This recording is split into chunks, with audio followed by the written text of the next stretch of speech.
La participación de Venezuela en la Segunda Guerra Mundial, un periodo en el cual murieron unas 60 millones de personas, fue relativamente neutral en cuanto a enfrentamiento bélico hasta el 15 de febrero de 1945. En los años anteriores participó indirectamente exportando petróleo para los aliados de la Segunda Guerra Mundial. Sin embargo, según los reportes históricos, más de 70 personas murieron en ataques de submarinos alemanes a embarcaciones de Venezuela.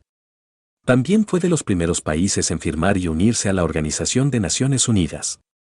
En 1941, el general Isaías Medina Angarita, ministro de Guerra y Marina del gobierno del general Eleazar López Contreras, fue elegido como presidente de Venezuela. En su discurso presidencial, Medina Angarita arrastraba una leyenda negra sobre su posible simpatía por el fascismo y su inclinación por Benito Mussolini.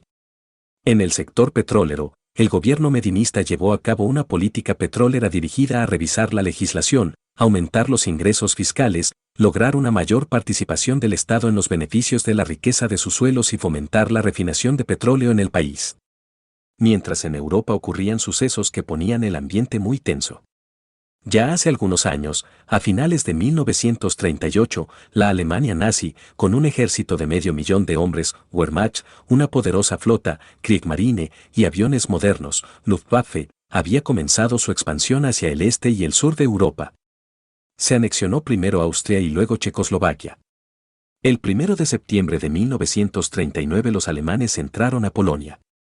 Francia y Reino Unido se aliaron con los polacos.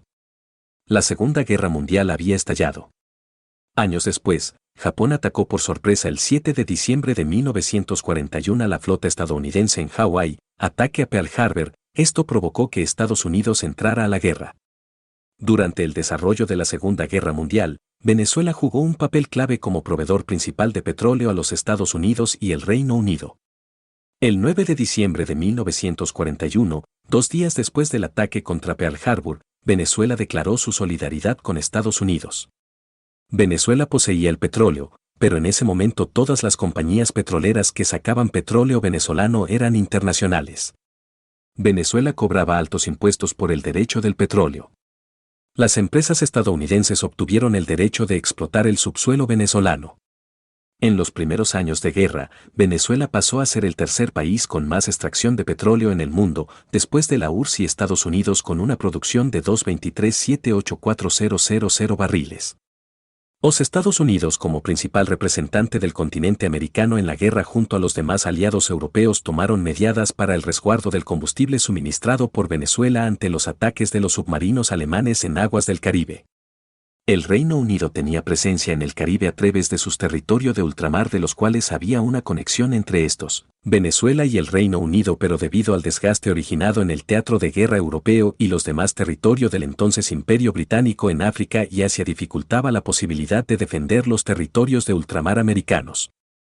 La República de Venezuela inicialmente mantuvo una política de neutralidad en los inicios de la guerra participando de manera indirecta suministrando combustible a los aliados. Es entonces cuando los alemanes minan con sus submarinos todo el Caribe en un intento de cortar este suministro e inicia la Operación West Indian.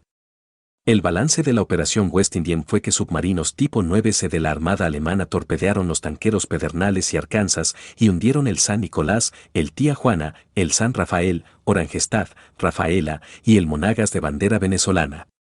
Asimismo bombardearon la refinería de la Standard Oil en la posesión holandesa de Aruba el 16 de febrero de 1942, causándole leves daños. Luego de que el Monagas fuera torpedeado, la Armada de Venezuela, que en ese entonces contaba con 6 corbetas clase Flower, iniciaron una alerta de patrullaje ante otros posibles ataques de submarino alemanes así como rescate de supervivientes.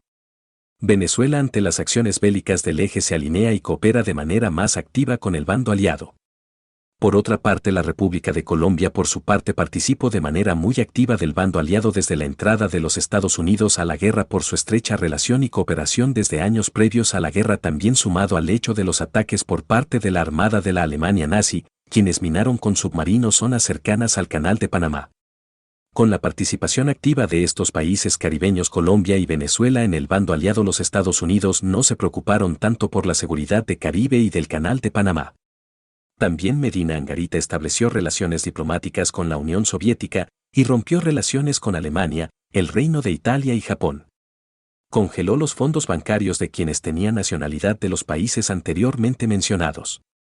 Luego de romper relaciones diplomáticas con las naciones del eje, quiso implementar protección militar en sus pozos petroleros, por lo cual le pidió ayuda a Estados Unidos para lograrlo, ya que se corría el rumor de que Alemania quería apoderarse de estos lugares. A raíz de esto, el gobierno venezolano eliminó las trabas legales que impedían la actuación de los partidos políticos modernos como el Partido Comunista de Venezuela y Acción Democrática, debido que en ese momento, a escala internacional, los enemigos principales eran el nazismo y el fascismo. El 16 de febrero de 1942, los tanqueros venezolanos Monagas y Tía Juana son torpedeados y hundidos por submarinos del Tercer Reich en aguas del Golfo de Venezuela, tras lo cual el gobierno del presidente Isaías Medina Angarita pasa a cooperar con el esfuerzo aliado de manera más estrecha, autorizando el uso temporal de bases militares venezolanas por el Ejército y la Armada de los Estados Unidos, así como garantizando el suministro de combustible a dichas fuerzas. Venezuela mantuvo una relativa neutralidad hasta los últimos años de la guerra, cuando finalmente le declara la guerra a Alemania y al resto de los países del eje. Tener las refinerías de petróleo y el lugar de distribución del mismo lejos del país no le salió barato a Venezuela. Dos acontecimientos fueron los principales protagonistas de las navegaciones constantes de los petroleros venezolanos en el Mar Caribe.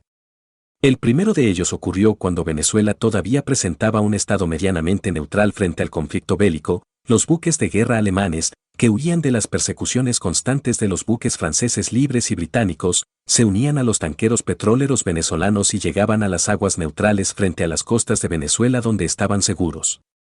Esto trajo consecuencias graves. En Puerto Cabello, buques alemanes e italianos fueron incendiados por sus propios capitanes en diciembre de 1941 porque el alto mando le dio la orden de destruirlos si fuera necesario.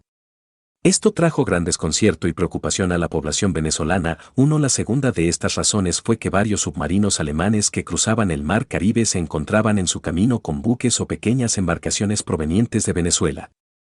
Los submarinos alemanes hundieron buque petrolero venezolano Monagas y destruyeron una refinería en Aruba. Estos ataques provocaron la adhesión de Venezuela al Tratado Interamericano de Asistencia Recíproca de Río de Janeiro, TIAR, que consideraría un ataque de una nación no americana contra una del continente como una agresión a los demás países.